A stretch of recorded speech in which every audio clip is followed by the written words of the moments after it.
The book Holes is a story about destiny, curses, prejudice, delinquency, with a hint of mystery and fantasy. It covers 3 different time periods, including life before automobiles in a small town in Latvia, the old Wild West in a small town in Texas, and current life at Green Lakes Juvenile Correctional Facility. In the early 19th century, Green Lake was an actual lake surrounded by trees and natural beauty. That is, until the lake dried up due to a lack of rain. Now the lake is a dry, barren land where the temperature is usually about 95 degrees. The protagonist is a boy named Stanley Yelnats IV. Stanley was an only child named after his father, his grandfather, and his great-grandfather, Stanley Yelnats Sr. His first name is simply his last name spelled backwards. Though Stanley was a large boy, he was a mild-mannered boy who was often picked on by his fellow classmates. Stanley and his entire family, in fact, believed that they were always down on their luck due to their no-good, pig-stealing great-grandfather. As the story goes, hundreds of years earlier, Stanley's great-grandfather broke a promise he had made to an elderly Egyptian woman named Madame Zeroni. You see, Madame Zeroni is not the kind of woman you wanted to break promises with. Stanley's great-grandfather was a young, thin man named Elia Yelnats. He fell in love with a beautiful young lady named Myra. Myra was the beautiful daughter of Mr. Minka. They lived in Latvia, and she was 14. Myra was not a bright child. But that didn't matter to Elia. He was in love. Elia seeks the help of a sickly old Egyptian woman who had just 1 foot named Madame Zeroni. Madame Zeroni tries to dissuade Elia from seeking to marry the dim-witted and weak Myra. She advises Elia to go to America as her son had, but Elia continued to be sad, so against her better judgment, Madame Zeroni gave Elia a small pig to take care of. She taught him a song and tells him that he must carry the pig up the mountain where there is a stream with water that runs uphill. He must sing the song to the pig and let it drink from the water. If he does this every day, then the pig will grow. She also makes Elia promise that after he shows the pig to Myra's father, he must carry her, Madame Zeroni, up the mountain and sing to her. If he did not, then she would put a curse on the family. The day finally came.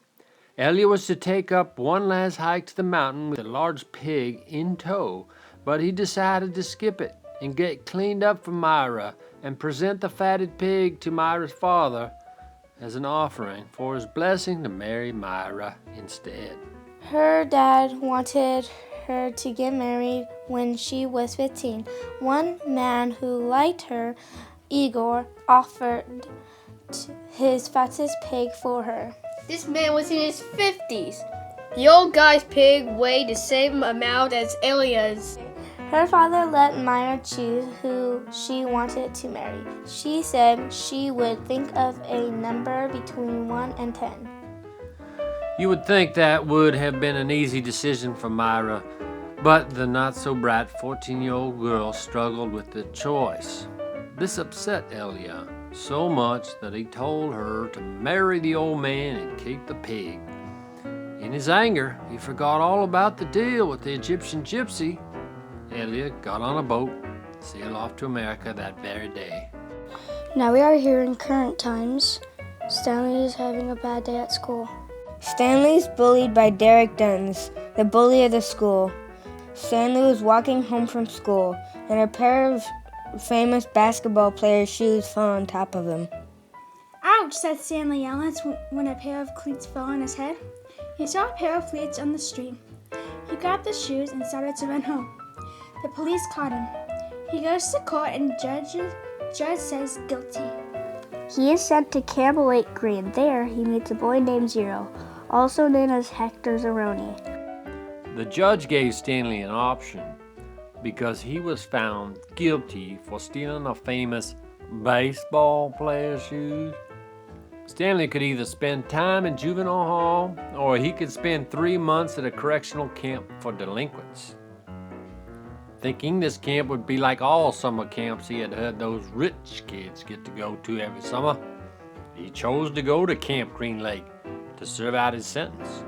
Stanley was on a bus on the way to Camp Green Lake. He didn't actually steal any of Sweet Feet's shoes. He just ran into them at the bad place at a bad time. He and his dad didn't really believe in curses. It just was nice to blame someone when something went wrong. And about every day, he and his dad would say, for a joke, "Dang it, you dirty old rotten pig-stealing great-great-grandfather." When Stanley gets to Camp Green Lake, he finds out that he has to dig 5-foot wide and 5-foot deep holes every day at 5 o'clock. When Stanley got to Camp Green Lake, he ran into a man named Mr. Sir. The man led Stanley and the guard into the office near a cabin with the only shade in camp, 2 dead trees. Mr. Sir handed the guard 2 pops. Poor Stanley thought one of the pops were for him. But Mr. Sir said, "Are you ready to have a drink?" And Stanley gladly said, "Yeah." But Mr. Sir said, "That's too bad, because you're going to be thirsty for a long time." Mr. Sir ate lots of sunflower seeds each day. He used to smoke and found that the seeds helped him get over smoking. Unfortunately, Mr. Sir was mean and cranky. Stanley also met Mr. Pandansky, the other boys serving out their time, and heard about the warden, a mean red-headed woman who ran the joint. Stanley and the boys were instructed that if they found anything while digging their holes, they were to take their findings to the counselors immediately. If what they found proved to be worthy, they were to get extra treats and a day off from digging. He managed to dig his hole each day, but he was much slower than the other boys at the camp. Nonetheless, Stanley was getting stronger each day that passed. One day, Stanley was getting his hole done when he saw something shiny. He dug it up and used some of his precious water to clean it and gave it to X-Ray. More like X-Ray threatened Stanley to give it to him. The shiny object was a small tube-like thing with the initials KB inscribed on it. X-Ray gave the tube to the counselor and got the rest of the day off from digging.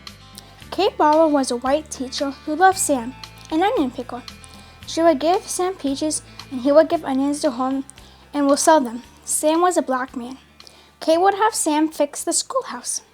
She fell in love with Sam.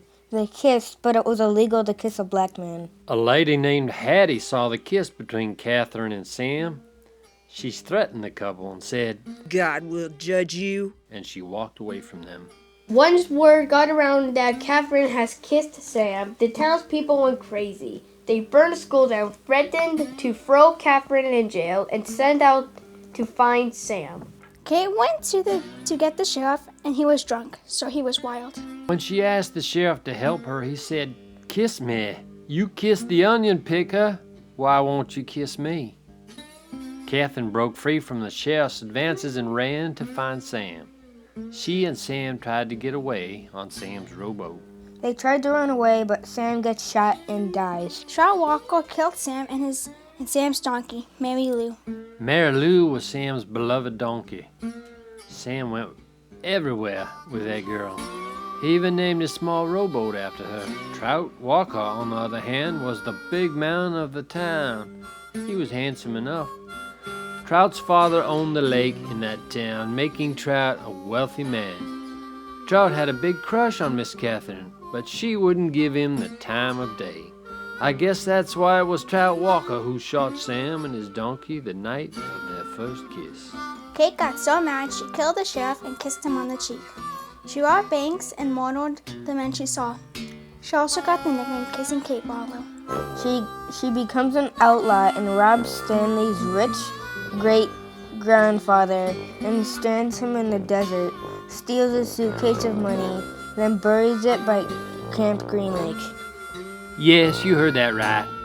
Sweet Miss Catherine Barlow snapped after the killing of her beloved Sam. She became the dreaded Kissin' Kate outlaw. She was a wanted fugitive for robbing trains, wagons, and even banks. She would steal from her male victims, kill them, and then kiss their forehead, leaving behind a bright red kiss mark from her heavenly applied lipstick. She was greatly feared for her ruthless ways. Legend is Kissin' Kate never left a survivor, with the exception of one. It was believed by Stanley and his entire family that Stanley's great-grandfather, Stanley Yelnats Sr., was robbed of all his wealth by her. For some unknown reason, she decided not to kill him. Instead, she stole his transportation and left him in the desert to fend for himself. As the story goes, Stanley Sr. found a mountain that looked like a thumb. He called it God's Thumb because he found refuge there for 17 days. He was stranded there until he was later rescued by rattlesnake hunters. Remember the boy we introduced to you earlier? A boy named Zero?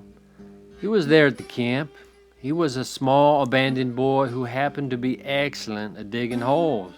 He could dig a hole 5 feet deep and 5 feet wide faster than any of the boys at the camp. He was nicknamed Zero because he didn't talk much. In fact, he wouldn't talk with the warden or the counselors at all. They thought he kept his silence because, as Mr. Pandansky said, he has nothing in his head. Simply put, they thought Zero was stupid, and they weren't afraid to tell him that at every chance they could. Zero didn't speak often, but he did open up to Stanley. He somehow knew Stanley was wrongly charged and was serving out time for a crime he did not commit. He also liked Stanley. He could tell Stanley was nicer than the other boys. One day, he shared with Stanley that he couldn't read or write because he had no one in his life to teach him. He made a deal with Stanley. If Zero digs Stanley's hole for an hour, Stanley would teach him how to read for an hour. What a great deal for Stanley. He would teach Zero how to read and write, and Zero would dig his hole. Stanley took him up on the offer. However, the other boys didn't like it much. The other boys got mad seeing Zero dig most of Stanley's hole for him each day. One hot day, Magnet stole Mr. Shirt's huge bag of sunflower seeds while he was driving around giving out water to the boys. Mr. Sir drove away unaware that he had been robbed. When the boys saw Mr. Sir's truck turn around and head back towards them, they knew he discovered his seeds were missing. The boys were throwing the bag of seeds until one of the boys threw the bag right into Stanley's hole, and the seeds went everywhere. Mr. Sir found the seeds in Stanley's hole. She got taken to the warden's house. The warden asked Stanley to get him her nail polish. She put on a new coat. She touched Stanley, then scratched Mr. Sir. The warden made her own nail polish. She did this by adding rattlesnake poison to her polish. When she scratched Mr. Sear's face, some of the poison got into his open wound, causing it to swell up a great deal.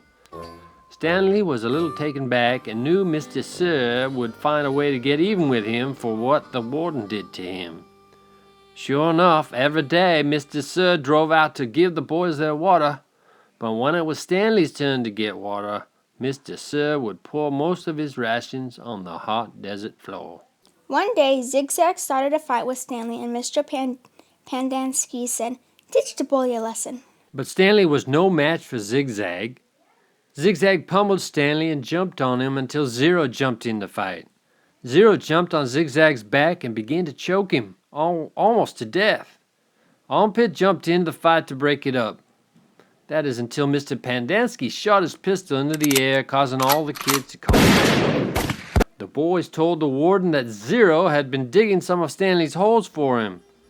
Stanley explained that he was teaching Zero to read, and Mr. Pandansky said, "You might as well teach this shovel to read. It's got more brains than Zero." he started to taunt Zero and tease him. Naturally, this offended Zero. When Mr. Pendanski told Zero to get back to digging, Zero refused and told him he would never dig another hole again. He took his shovel and hit Mr. Pendanski square across his face with it.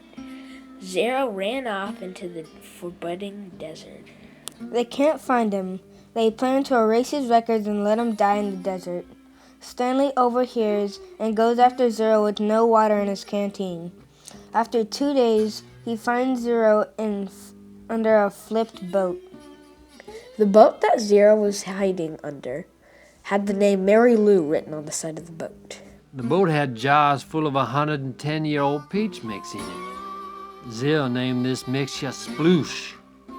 Stanley learned that Zero had miraculously stayed alive by eating the peaches that was in the boat. With just 1 jar of peaches left, he and Stanley slurped up the last of the peaches and wondered what they were going to do, and more importantly, how they were going to survive. When he gets out from under the boat, they see God's thumb, so they go over there and start climbing God's thumb. Zero gets tired, so Stanley carries him up singing the If Only song. If only, the woodpecker cries. The bark on the tree was just a little bit softer, while the wolf waits below. Hungry and lonely, he cries to the moon. If only. It's a good thing Stanley got as strong as he did. That climb up there on God's thumb was a difficult endeavor. Stanley had to carry Zero up steep rocks, dehydrated and in pain. When he got to the top, he was elated to find mud. Mud, as you know, means water. Stanley also found onions at the top of God's thumb. Zero and Stanley were able to not only stay alive on the top of that mountain, but they were actually able to regain their energy. One evening, Zero agreed with Stanley to sneak back to camp and try digging in the hole where Stanley had found the shiny tube. They figured that if they arrived at the camp at night, they would never get caught. They could steal some water, take some food, check to see if there was something of value the warden had been looking for somewhere near Stanley's hole, and get out of there before anyone knew they were even there. So they went over there and found the treasure. As they were trying to pull the treasure box out of the ground, the warden caught them. Then suddenly, yellow-spotted lizards came out. They didn't get bitten because of the onions. As the boys were standing there in the hole looking up at the warden, Mr. Sir and Mr. Pendanski, the dreaded and deadly yellow-spotted lizards, appeared, crawling all over Zero, Stanley, and the briefcase the boys just unearthed. The warden tries to take the suitcase from Stanley. But C doesn't dare touch it because C is afraid of getting bit. If C got the bit, C would surely die. So there they all were, at a standstill. The boys stayed in the hole, and the warden and the men stood outside the hole waiting for an opportunity to grab the treasure. They waited all night until daylight broke. Unbeknownst to the warden, she got a visitation from the Yelnats attorney that morning. When Stanley's mom was unable to reach Stanley, she got word and she hired an attorney. Stanley's attorney comes and says, Stanley is innocent. While the attorney is threatening the warden, Zero noticed that there was a name on the suitcase. The name was Stanley Yelnuts. The suitcase was Stanley's wealthy great-grandfather's suitcase that was stolen by Kissing Kate.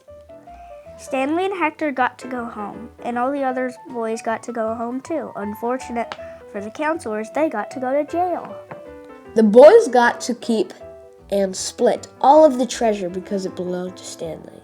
Zero gets reunited with his mother. Camp Lake Green turned into a Girl Scout camp. What an ending! The Yelnats' curse seemed to be broken at last.